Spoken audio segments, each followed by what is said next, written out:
Deep in the forest, a long way from anywhere, a short tarmacked road with one straight bit. Walikale, one of the busiest airstrips in Congo. They call this the Walikale Express. 15 or more planes in and out every day, pillaging $2 million worth of loot every week from a jungle outpost that's been at the heart of the world's deadliest conflict. Nearly 4 million dead in 8 years. Within 50 miles of here, 10 mines.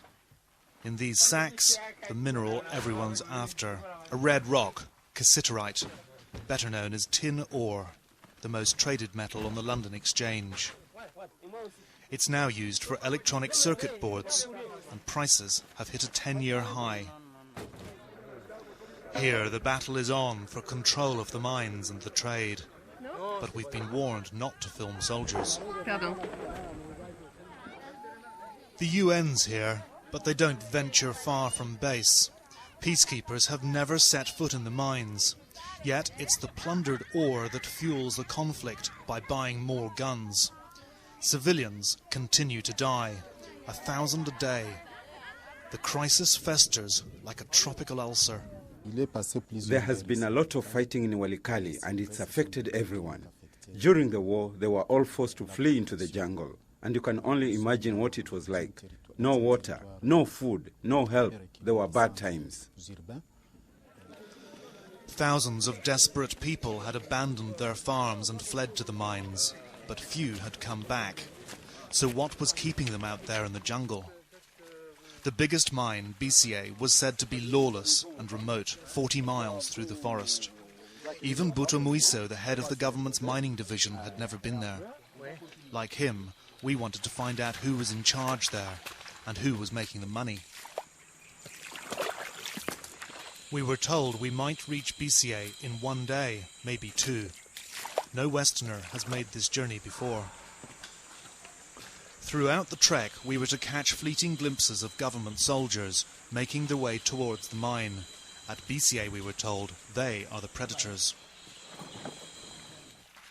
This primary forest was for more than a decade infested by genocidal killers and half-starved militias, until they were routed by the Congolese army just a few months ago.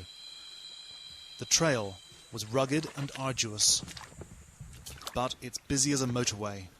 4,000 porters ply this route, carrying sacks of rock heavier than they are. Each of their 50-kilogram packs of cassiterite is worth $400 on the world market. Government soldiers often force porters at gunpoint to carry the rocks free of charge. If they're lucky, though, they can make up to $5 a day. Prince was a merchant until the last marauding army burned and pillaged BCA and stole all he'd earned. Like everyone else, he had to start from scratch. I'm exhausted. I am carrying 50 kilos. I have a wife and 2 children. But we don't earn much and we endure many hardships. Sometimes you end up with no pay at all. You could die along the way too. When you reach BCA, you will see the graves of porters like me.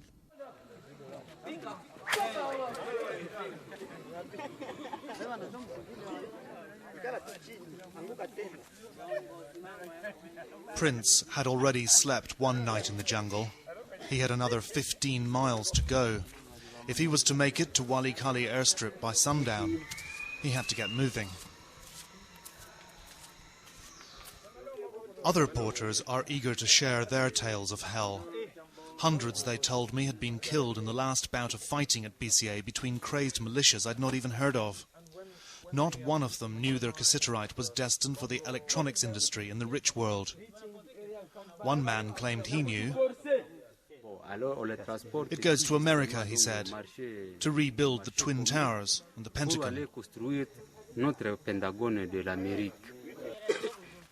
The trail, unforgiving, wound on and on, up and down, for mile after endless mile through the humid forest. After 9 hours, we arrived at a jungle clearing, in which was a squalid encampment. We were still a long way short of BCA. So we're here in the jungle for the night, alongside all these cassiterite porters. and we're just putting up camp here. We passed hundreds of the porters on the trail today, all carrying their great big 50-kilogram sacks of rock. And I've got to say that the electronics industry for which their rocks are destined seems a million miles away from here.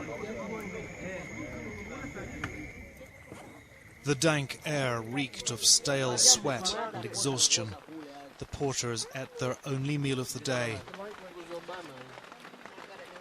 It rained all night, but no one seemed to notice, for at Koba camp we sleep like the dead. At dawn, the Cassiterite porters moved on, and so did we. Late morning, an ambulance passes by.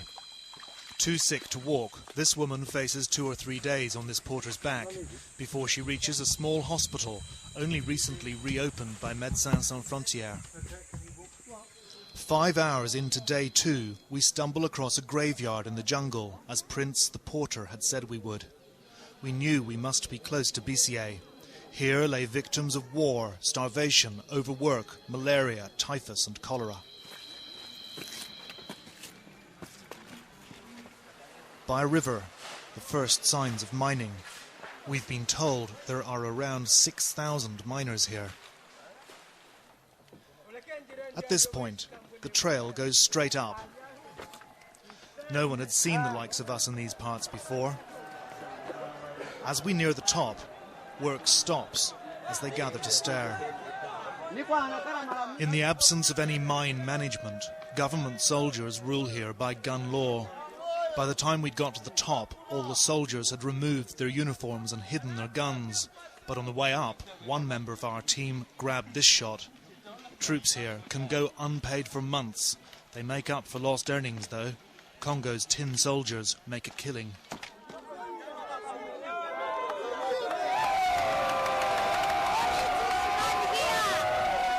The miners were cheering because word had gone round we'd come to help end their plight. Among them, looking on, the malevolent presence of soldiers. It's just that we don't know who's who.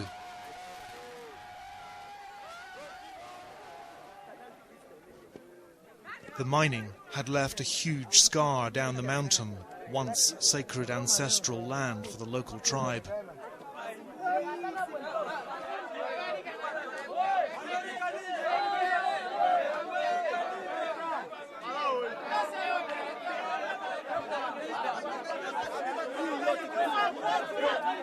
Most of the work goes on deep underground. Well, this is it, Cassiterite. It's tin oxide. It looks like a rock, but it's much heavier. It feels like a chunk of metal.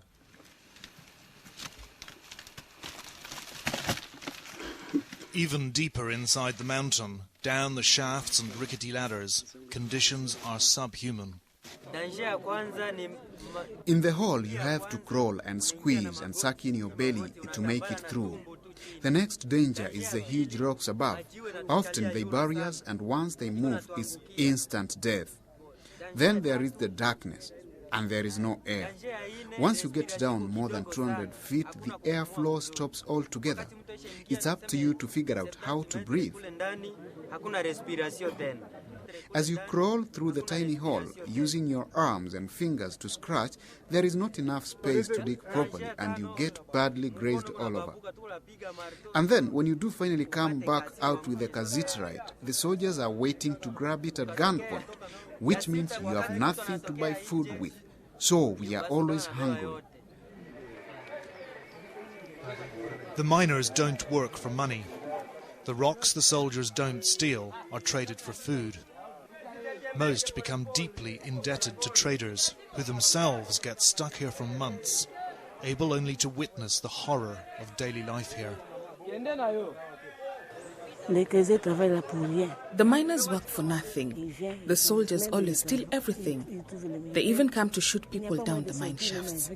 Yes, not long ago, they shot someone. They forced the miners to give them everything, and they threaten to shoot anyone who argues. They are always ready to shoot. We are really penalized. We earn nothing, but we pay a lot. The soldiers, they're all around us here, but they're in civilian clothes. Even the government's own Ministry of Mines has been rendered powerless by the greed of the Congolese army. Compte tenu de l'insécurité. Security is not respected. We live in a state where only the fittest survive. Different armed groups do what they want with the population for their own ends. The state doesn't benefit at all. We need to bring back order and get respect for the Ministry of Mines because, at the moment, everything is done for those who are the strongest. We demand that order is reestablished. In that way, everyone can be in their rightful place, the military in their barracks. 100 years ago, the novelist Joseph Conrad described the colonial plunder of Congo as the vilest scramble for loot that ever disfigured the human conscience. Nothing has changed. As leaders of the rich world gather next week in Scotland to debate their blueprint for Africa, this is the stark reality of what they're up against. We brought this huge tome to the top of the Cassiterite mountain. It's Tony Blair's bold new plan for Africa. When he launched it back in March, he said he feared future generations asking how wealthy people, so aware of such suffering, so capable of acting, could simply turn away and busy themselves with something else. Well, this stuff is mined and portered by people who are cannon fodder for our industries. This mine, BCA, has been fought over by 5 armies in just the past 5 years, but still we buy cassiterite. The morality of doing so is now coming under the spotlight. Having seen what goes on here, we wanted to track down a British company that's one of the 2 biggest importers of cassiterite from mines around Walikale. Down on the airstrip, it was business as usual. Soldiers everywhere guarding their loot, which is flown out of here by middlemen who sell the mineral on to Congolese export agents and the foreign importers. Demand for cassiterite has surged because new laws in Japan and Western Europe have resulted in tin replacing lead in the manufacture of electronic circuit boards.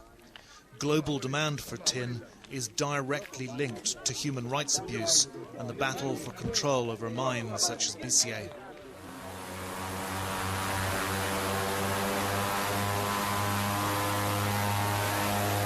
Destination, the provincial capital, Goma. Old Russian plane, Ukrainian pilot, no seats. We've hitched a ride on a cassiterite plane going back to Goma, the Walikale Express. I'm sitting on about 1.7 tons of the mineral. It's a hefty payload. Some planes don't make the corner.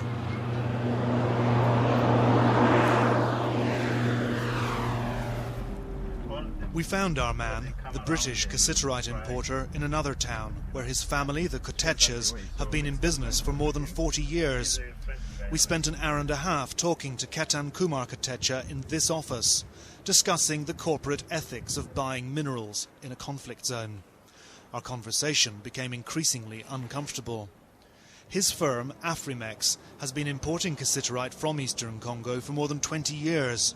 But Mr. Kotecha refused to go on camera, agreeing instead that I could represent his views in our report. I was about to do exactly that when the provincial security chief arrived. Est-ce que vous avez l'autorisation de filmer la ville ici? Le filmer quoi? L'autorisation. Non, Congo. Non, il faudrait passer chez nous, ça on ne peut pas accepter. Okay. Gotta go to the station. At police headquarters, we were questioned and our camera and passports were confiscated. We were released without charge the following day and put on a boat back to Goma. We could only speculate that Mr. Ketan Kumar Kotecha, a powerful man, had had enough of our questions. Now, what he did say to us yesterday in his offices, and in defence of his interests in the cassiterite trade, was that what he was doing was absolutely legal. He said, and I quote, "Yes, salary structures are very low, but it's better that miners and porters earn something than nothing. If I didn't do it," he said, "someone else would. I'm not here to be some kind of moral saviour." But it's a moral saviour that Congo needs. It's powerless, impoverished people at the mercy of other people's greed.